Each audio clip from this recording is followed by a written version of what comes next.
Bonjour à tous, les cloches de l'église Saint-Paul sonnent, il est 4 heures. C'est moi qui suis avec vous aujourd'hui pour vous parler des archives du festival de mode à hier. Donc je vous ai laissé la semaine dernière avec les archives de la première édition qui s'était déroulée au mois de mai 1986. Et du coup, je vous retrouve aujourd'hui avec beaucoup de plaisir que je vais essayer de vous transmettre pour parler de cette deuxième édition de ce qui s'appelait à l'époque le Salon des jeunes stylistes de hier.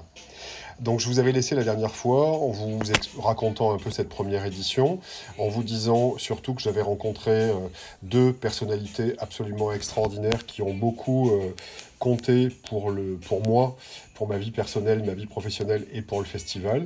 Ces deux personnes sont Françoise Chassagnac et Martine Grandval. Et du coup, après que cette première édition se soit terminée, leur amitié s'est développée et ce qu'elles avaient dit s'est mis en place. Du coup, à l'été de 1986, suite au premier festival, vous vous souvenez, Vincent Jérôme Smith avait gagné le Grand Prix pour une collection masculine à ce moment-là. Et du coup, Vincent Jérôme avait eu la possibilité d'ouvrir une boutique grâce à une rencontre qu'il avait faite au festival. Une boutique, pas n'importe quelle boutique, c'était rue Étienne Marcel à Paris, donc tout près de la place des Victoires, l'endroit où une grande partie de la mode se passait dans ces années-là.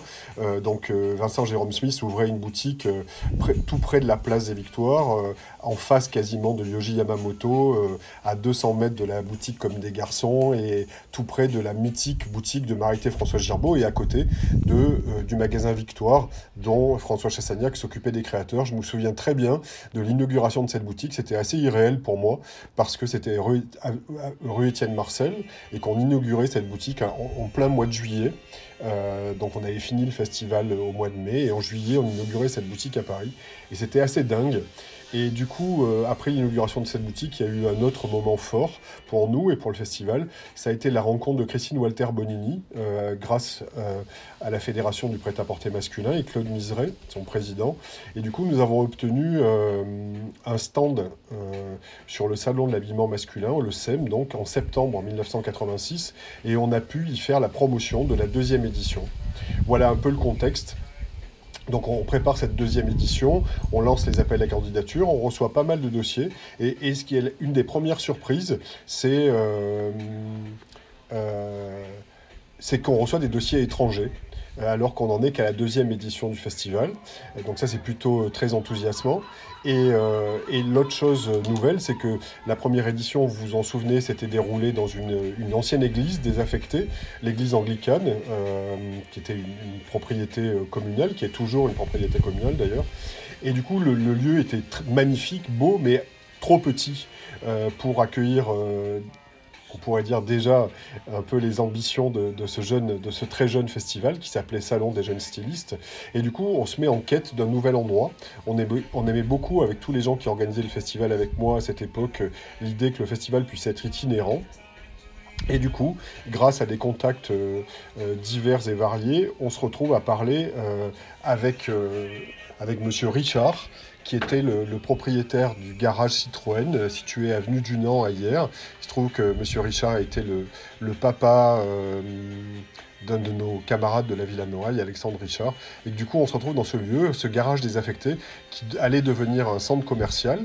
Et du coup, on transforme, à l'aide de la ville, et je regardais les budgets hier, c'était assez phénoménal, on transforme ce hangar totalement désaffecté en, euh, en lieu de défilé. Donc la nouveauté de cette deuxième édition, c'est qu'on aura un lieu beaucoup plus grand.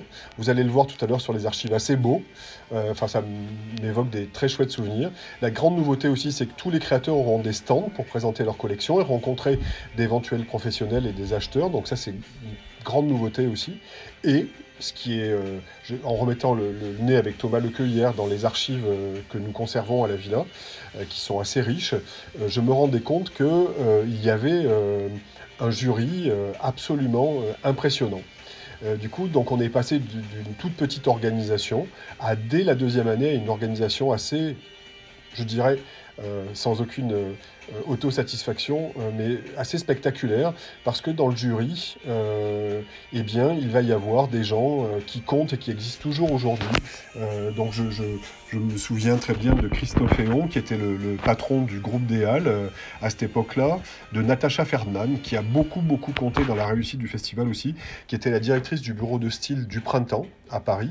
Il y avait aussi Ursula Usan, la directrice de l'AMC, le Fashion Director pour l'Europe de l'AMC, un bureau d'achat très important à cette époque-là en France, pour les contacts avec les États-Unis.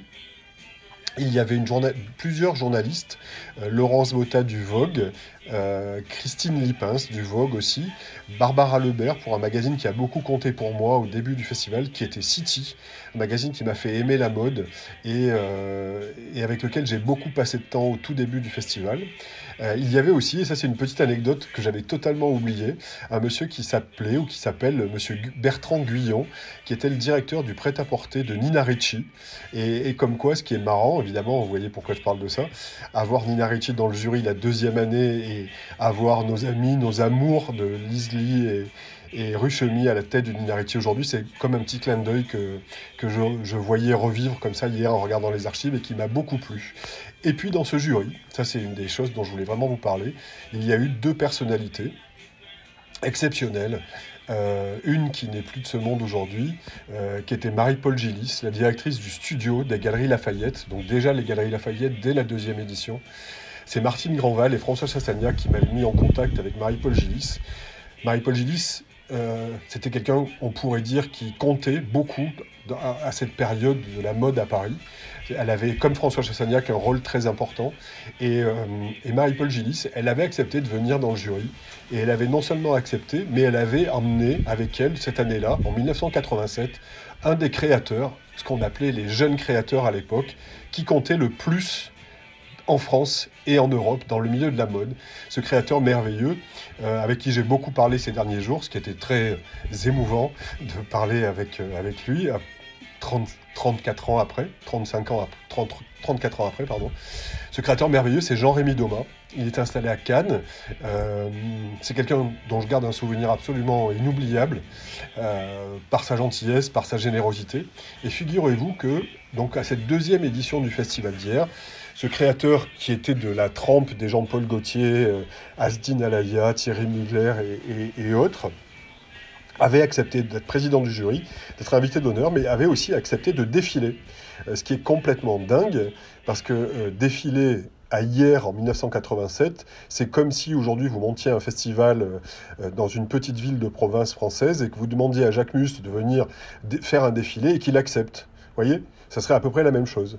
Et du coup, c'était complètement étonnant et absolument enthousiasmant. Vous allez découvrir des images tout à l'heure après le live de ce défilé. J'espère que vous aurez des vidéos. On a filmé, on n'était pas trop mauvais déjà à l'époque, si je peux me permettre, puisqu'on a filmé ces défilés. Et du coup, il y a des traces VHS, on va les dupliquer en numérique. Comme ça, vous pourrez les voir de meilleure qualité. Et du coup, je me dis qu'on va faire un livre avec tout ça, parce qu'il faut que vous puissiez partager toutes ces archives qui sont dans des boîtes à la Villa de Noailles et qui, du coup, ne servent pas à grand-chose, même si on peut les ressortir de temps en temps. Donc voilà pour ce préambule à cette deuxième édition du festival d'hier. Et du coup, le festival, à cette époque, c'était surtout un concours. Donc je vous ai parlé de ce défilé de Jean-Rémy Domas, qui était absolument incroyable, parce que... je me souviens, il avait un assistant à l'époque, Sacha Valkov, qui est aujourd'hui le directeur artistique de la maison Christian Lacroix, avec qui j'avais passé tout l'après-midi dans un magasin de musique à hier qui s'appelait Sonorama, pour trouver la musique du défilé. Et c'est une musique que j'ai retrouvée hier, une chanson entre autres de Henri Salvador, mixée avec une chanson de Françoise Hardy, très belle. Et du coup, c'est un moment inoubliable pour moi, ce défilé. Je le disais à Jean-Rémy Domas ce matin.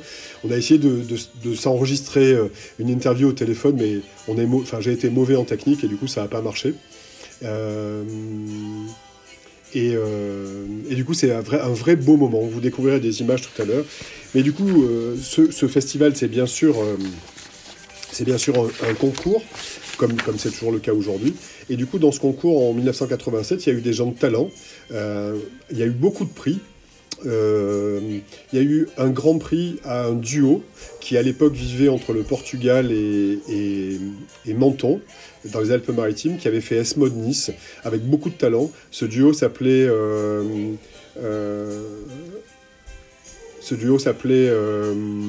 Où est le responsable il était composé de deux créateurs. Il faut que je retrouve les noms parce que j'ai un trou de mémoire évidemment. Serge Braco et Annette Thillot, voilà, qui avaient gagné le Grand Prix féminin pour cette année-là. Il y a quelqu'un avec qui j'ai parlé hier sur les réseaux qui est toujours installé en Martinique, qui s'appelle Gustave Cessé, qui avait gagné le prix homme cette année-là. Et puis ensuite, il y avait une collection que j'aimais beaucoup aussi, de quelqu'un qui travaille toujours dans la mode, qui s'appelle Inge de Jong, qui avait une collection qui s'appelait Culotte courte. Il y avait eu une collection, un deuxième prix à Jacqueline Coudray, un prix spécial international, parce que je vous le disais tout à l'heure, il y avait déjà des étrangers, à Martina Kusterning, et puis un prix pour la maille aussi qui avait été remis. Donc voilà pour cette deuxième édition et l'ensemble de ces collections qui étaient en compétition. Donc c'était très différent à l'époque, il y avait 22 collections qui défilaient, c'était évidemment beaucoup. Vous allez voir des images tout à l'heure, et ça reste un souvenir, je ne sais pas pourquoi, particulièrement celui-là, un souvenir totalement inoubliable. Je pense qu'on avait beaucoup mis d'énergie dans cette organisation avec l'équipe du début. Voilà, vous allez découvrir aussi des images de toute l'équipe tout à l'heure, juste après mon live. Et du coup, cette deuxième édition, qui recevait le soutien de la ville d'Hyères et du conseil départemental du Var, avait été un grand succès. Et du coup, ça ouvrait la porte, évidemment, à une troisième édition, dont je vous parlerai le week-end prochain, et qui ouvre la vie du festival comme ça, pour rejoindre, évidemment, les 35 ans que nous célébrerons, je l'espère, en octobre cette année. Voilà, j'étais très heureux de partager ce petit moment avec vous. Je vais vous laisser en compagnie des archives du festival que Marco Maestri et Thomas Lequeux ont préparé pour vous et vont mettre en ligne tout à l'heure. Je salue aussi Marc Armand et toute l'équipe de la Villa de Noailles qui est à la régie pour que ces événements quotidiens puissent se réaliser. Je vous retrouverai demain pour parler des archives de Charles et Marie-Laure de Noailles, et je vous retrouverai aussi lundi pour parler d'une artiste que je vous ferai découvrir qui s'appelle Sarah Favrio, qui sera dans la programmation cette année. Voilà, je crois qu'on aime bien ces moments partagés avec vous. C'est agréable de les préparer. J'espère qu'ils vous donnent du plaisir, qu'ils vous accompagnent agréablement et qu'ils vous font apprendre des choses sur ce festival d'Hyères qui dure depuis maintenant 35 ans. Voilà. Ce que je voulais vous dire, c'est qu'on a une pensée évidemment pour tous ces gens qui sont malades, qui souffrent, tous ces gens qui sont dans la souffrance et tous ces gens merveilleux qui les soignent et qui les aident à passer ces moments difficiles. Voilà. Prenez soin de vous. Je vous embrasse très fort. Je vous laisse en compagnie des archives et à demain, si vous le voulez bien. Je vous embrasse. Bon après-midi. Salut.